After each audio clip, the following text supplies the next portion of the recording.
How you guys doing here? So this is a little bit of a demonstration.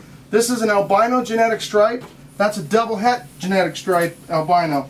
Now you see how this guy's acting? What I want to do is I wanted to pull him out and show you some genetics.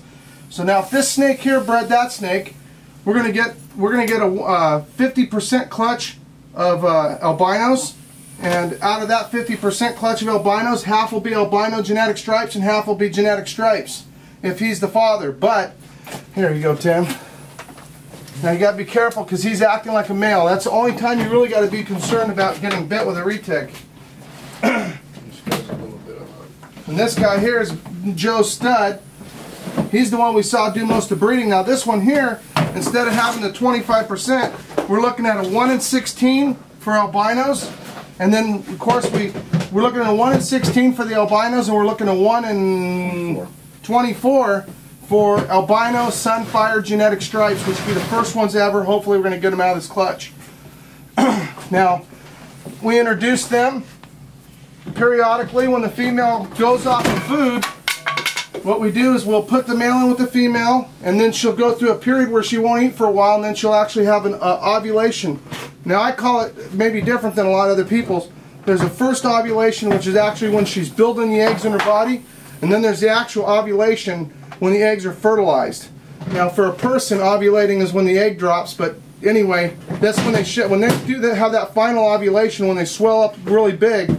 At that point on, you're committed. It's going to lay slugs or it's going to lay fertile eggs, and that just depends on all the environment, temperatures, you know, good snake, bad snake, young male, old male, and all the different particulars. Now when you pull the eggs, we'll get a little bit more detail on it, but when you pull the eggs, you always have to have a Retic egg pulling tool, because this is really good, because when you're stealing eggs from a big snake, a ball python even, if you know, and it's striking at stuff, you want it to be able to bite something that's not going to really hurt its teeth, break its mouth all up. You know, snake hook works great, you know, but if it starts to get a real attitude, honestly, this is a much better thing. Even, you know, some people freak out when they see me put my foot like this, but even then, this is, you know, material, pant leg, a lot of things are a lot more, you know, I don't know about you guys, but if somebody was swinging something at me because they're swinging their mouth at you, you don't want them to hit that, because that's just solid steel.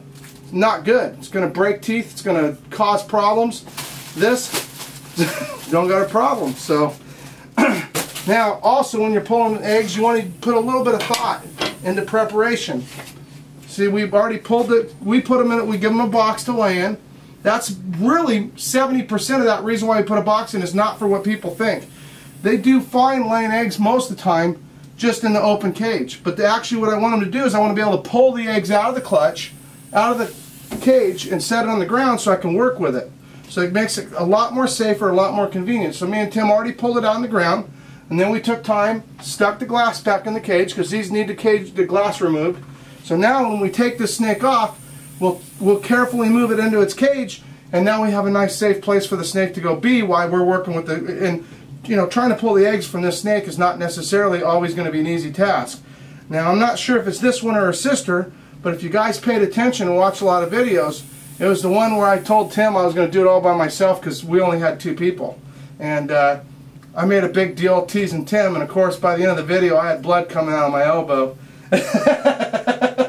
So it might have been its sister. This is actually a 50% dwarf. Now this is absolutely the largest dwarf animal that I can ever seen out of my collection. But this is a genetic stripe, which I'm not 100% sure of its lineage. So maybe it had a little bit of mainland in it already. But this is a big female for being a 50% het. But of course, genetic stripes are not the smallest het by any stretch of the imagination. So we're going to go ahead and pull this female off her eggs. Now, about 30 days after they have their last shed, that's when. So there we go. So we're going to try to do it as invasively as possible. You want to try to keep from rolling eggs around.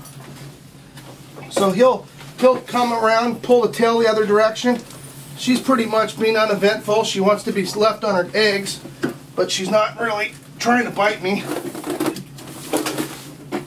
So we're going to go ahead and back it up there. 1 egg, roll around a little bit, and then we're going to, yep.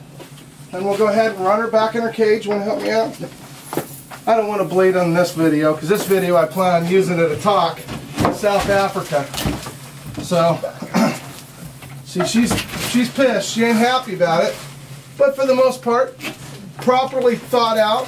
It's pretty uneventful, I think. Watch out. So we'll see. Okay, ready? There we go. Now, this snake here has produced for us 3 years in a row. She's a phenomenal breeder. We're going to grab the egg box that is already prepared. Now you can see these eggs are perfect. They're actually extremely large eggs. And amazing amount of volume in this clutch. So I'm going to go ahead and pull these eggs. Now when you're pulling the eggs on any python, you always want to make sure they're facing up. Now sometimes what I do for precautionary maintenance, does anybody here have a pen by chance? So, there we go. So what I do, back in the day, now I think I know what I'm doing too much sometimes, and it probably hurts me in the long run, but really you can never go wrong if you just literally write 1, 2, but you notice where I'm writing? At the very top of the clutch, on the very tops of each egg. I'm going to let him start, I'm going to let Tim go ahead and start writing on them. So now what I've done is I've done 2 things. I'm counting my eggs, and I've got a reference point if it rolls around. So between here and there, I can make sure that that reference is always straight up. So I always write on the very top of them. So and then what I do is I pull them apart because there's a lot of eggs. I've done both. Ball pythons we leave more clumped, but we don't want to ever have it touching the top of the box. We incubate our eggs at 89 to 91 degrees. 91 degrees is pushing the envelope. We don't usually let it go to 91, but you'll find that if you have a large incubator and you have a lot of eggs, they actually, if you shoot it with a temp gun, you'll get 91 in the middle of the, a lot of people don't even know this, but if you shoot in the middle of the clutches, you'll get 91 commonly, even if your incubator's at 89. Because the actual mass of the snakes incubating actually create heat. So you don't have to freak out if you use a temp gun that's higher than the actual incubator is. But you want to try to keep your incubator about 89 to 90 degrees. Retics are one of the longer snakes. Rock pythons are longer. These take approximately 84 days to hatch. And for some reason I haven't quite broken the code on it, but sometimes they hatch at 74 days. I don't think we've figured that out yet, have we? Seems like dwarfs don't go 84. Dwarfs tend to hatch about 7 to 8 days sooner than normal mainlands. So the mainlands seem to go a little bit longer, but I've had mainlands hatch at 74 days. And the funny part is, it seems the whole year, whatever it is, I think has something to do with the caging, because whenever they hatch at 74 days, the whole year hatches for 74 days, exactly. Right? Absolutely. Until the tail end of the year. And I've tried hotter temperatures and it doesn't make it shorter, and I made it at cooler temperatures and it doesn't make it longer. So, you know, they're not crocodiles apparently, and they're not temperature sexed. But so we're going to pull these apart. Now, one thing you always want to do is you want to make sure your female, when you're actually breeding her, has a good gradient. You want a hot end, a cool end. You know, not too hot, not too cold. Depends on where you live, what your environment is, how many animals you got in a room, what your ambient air temperature is. So all those things you have to work out a little bit. But it's real important that your male's got good body weight, because he probably won't eat during the breeding season.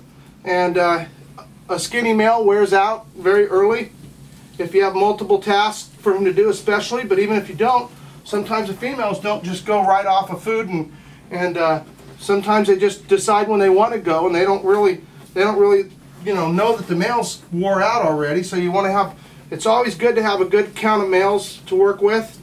And of course, now this clutch here, some people go, oh, well, use 2 males. How will you know the father is? They're going to both have albinos. But you see, one's going to have 100% hets, because if the albino got them, every single snake will be a het. But then again, you can't tell a het from a normal, right? But they had an extra gene, the sunfire gene.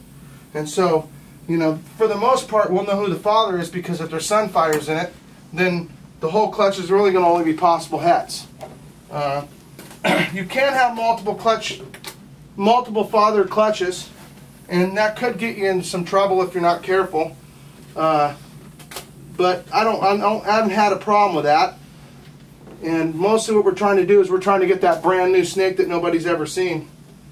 So that's one of the reasons why that male was too young when we started to breed this, and the first male was being a crappy breeder, and so that's a perfect for instance. It took 2 males to get this job done correctly. The funny part is we really don't know who ended up being the right male, but because we had a backup male that was ready to go, that we used the backup male first, and then we brought in the main male later because he got a little bit of age on him and he became a really good breeder. So it was real good. It's already up to 35. This is a big clutch. 37, 38. 38. Wow. 39. 39. Woohoo! This is a big clutch.